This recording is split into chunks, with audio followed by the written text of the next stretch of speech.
Welcome to tasty cook. இன்றைக்கி நம்ம வீடியோவில் பார்க்க போகிறது பிரேக்ஃபாஸ்ட் ரெசிபி தாங்க. இன்றைக்கி நம்ம பார்க்க போகிறோம். இது பிரேக்ஃபாஸ்ட்டாகவும் வச்சுக்கலாம், நமக்கு டின்னராகவும் வச்சுக்கலாம். இன்றைக்கி நம்ம பிரேக்ஃபாஸ்ட்டுக்கு தான் நம்ம பார்க்க போகிறோம். வாங்க வீடியோக்குள்ளே போயிடலாம்.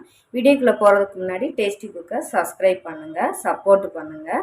இப்போ வாங்க நம்ம வீடியோக்குள்ளே போயிடலாம். நமக்கு இன்னொரு சேனல் இருக்குங்க, லஞ்ச் மணல் சேனல், தேவிஸ் கிச்சனு. அதில் breakfast, lunch combo, dinner recipe, one pot and recipe இந்த மாதிரிலாம் போட்டுட்ருக்கேன். அதையும் பாருங்கள். யூஸ்ஃபுல்லாக இருந்தால் சப்ஸ்கிரைப் பண்ணுங்கள், சப்போர்ட்டு பண்ணுங்கள். இப்போ நம்ம வாங்க வீடியோக்குள்ளே போயிடலாம். இன்றைக்கி நம்ம ஒரு தோசை மாவு இல்லை, இட்லி மாவு ஒன்றுமே இல்லை, வெளியில் நமக்கு போக முடியாத சுச்சுவேஷன், அந்த மாதிரி ஒரு டக்கு நமக்கு வெளியே போக முடியாத ஒரு இதில் இருக்கும் அப்படின்னு நீங்கள் நினச்சிங்களாக்கும், சாதம் வடித்தது கொஞ்சம் தான் இருக்குது, இது இங்கிட்டும் காணாத அங்கிட்டும் காணாது நீங்கள் நினச்சிங்களாக்கும், டக்குன்னு ரவையும் இது இருந்தால் இன்றைக்கி நான் செஞ்ச ரெசிப்பியை ட்ரை பண்ணி பாருங்கள். ரொம்ப யூஸ்ஃபுல்லாக இருக்குங்க. வீடியோக்குள்ளே போயிடலாம். ஒரு கப்பு சோறு எடுத்திருக்கேன், சாதம். இப்போ இதை நம்ம ஒரு மிக்சி சாரில் சேர்த்துக்கோங்க. இது இப்போ நம்ம கொஞ்சம் தண்ணி ஊற்றி நல்லா நைஸாக அரைச்சி எடுத்துக்கோங்க. இப்போ சாதத்தையும் நம்ம அரைச்சி எடுத்தாச்சு. இதில் ஒரு கப் ரவை எடுத்திருக்கேன், இப்போ அதை சேர்த்துக்கோங்க. இப்போ நம்ம அரைச்சதையும் சேர்த்துக்கலாம்.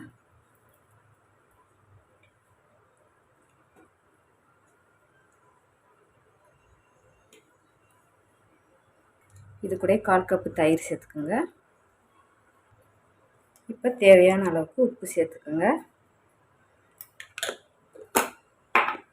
சேர்த்துட்டு இது நல்லா கலந்து விட்டு எடுத்துக்கோங்க.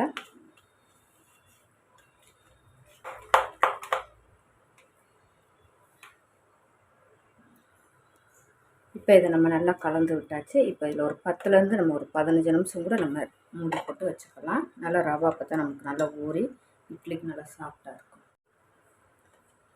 இப்போ நல்லா ரவையும் நல்லா ஊறி இருக்குங்க. இப்போ நம்ம மறுபடியும் நம்ம நல்லா கலந்து கொடுத்துக்கலாம்.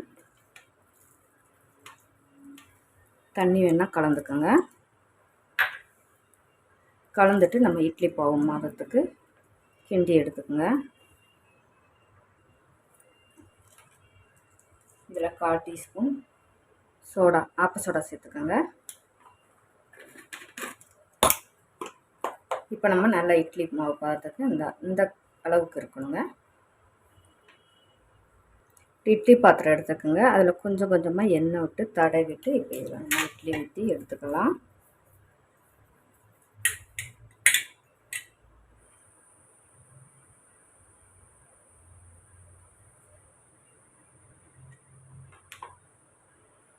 இப்போ தண்ணியும் நல்லா சூடாயிருச்சுங்க. இப்போ நம்ம வச்சுக்கலாம். நமக்கு ஒரு 10லேருந்து ஒரு 15 நிமிஷம் வேகட்டும் இட்லி. இப்போ நம்மளுடைய அருமையான இட்லி ரெடி ஆகிடுச்சுங்க. இப்போ வெந்துருச்சான ஒரு பாத்திரத்தில் தண்ணி வச்சுட்டு இந்த மாதிரி நீங்கள் குத்தி பார்த்தா ஒட்டலைங்க, வெந்துருச்சு. நம்ம எடுத்துக்கலாம். ஆறவும் நம்ம எடுத்துக்கலாம். இப்போ நம்ம இட்லி ஆறிடுச்சுங்க. நல்லா அருமையாக பார்த்தீங்களா, ஒரு தோசை மாவு இல்லாத நேரத்தில் இந்த மாதிரி டக்குன்னு நமக்கு ஒரு இட்லி எடுக்கலாங்க. பிரேக்ஃபாஸ்ட்டுக்கு செஞ்சு கொடுக்கலாம். பார்த்தீங்களா, நம்ம மாவு அரைச்சி எடுத்த உடனே நல்லா சாஃப்டாக இருக்குங்க, பார்த்தாலே தெரியும்.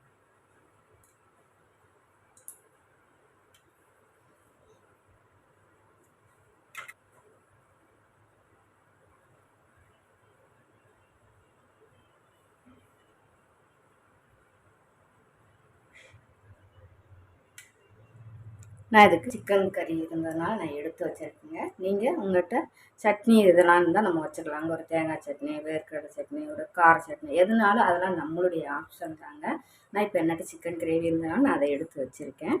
சட்னி ரெசிபிஸ்லாம் நிறையா போட்டிருக்கேன், போய் பாருங்கள். யூஸ்ஃபுல்லாக இருந்துச்சுன்னா சேனலை சப்ஸ்கிரைப் பண்ணுங்கள்.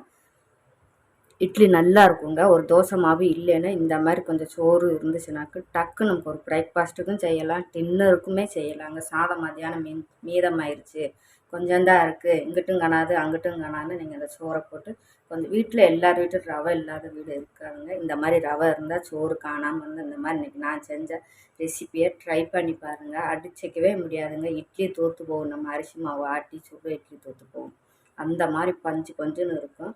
ட்ரை பண்ணி பாருங்கள். வீடியோ பிடிச்சிருந்தா டேஸ்டி குக்கை சப்ஸ்கிரைப் பண்ணுங்கள், சப்போர்ட் பண்ணுங்கள். தேங்க்யூ.